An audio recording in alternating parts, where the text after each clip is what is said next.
আসসালামু আলাইকুম। আজকে আমরা জানবো আমাদের শরীরে বিভিন্ন রোগগুলোর ক্লাসিফিকেশন সেটা কিভাবে হচ্ছে সেটা সম্পর্কে।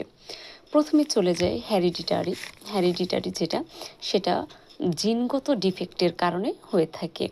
কনজেনিটাল জন্মগত কারণে, নিউট্রিশনাল পুষ্টিহীনতা বা অপুষ্টিজনিত কারণে, ইনফেকশিয়াস ভাইরাস, ব্যাকটেরিয়া, ফাঙ্গাল জনিত কারণে, মেটাবলিক বিপাকীয় জনতার কারণে, ট্রমাটিক ইনজুরি বা কোনো আঘাতের কারণে, ইমিউনোলজিক রোগ প্রতিরোধতার ক্ষমতা না হওয়ার কারণে, ডিজেনারেটিভ আস্তে আস্তে কোনো অর্গান বা সেলসের অবনতির কারণে, নিউপ্লাস্টিক সেটা অ্যাবনর্মাল বা আনকন্ট্রোল সেলসের যে গ্রোথ সেটার কারণে, ইডিওপ্যাথিক যেটা যে রোগের বা ডিজিজের আমরা কোনো নামই জানি না বা এখনও জানা সম্ভব হয়নি, কজেস ইজ আননোন বলা যেতে পারে।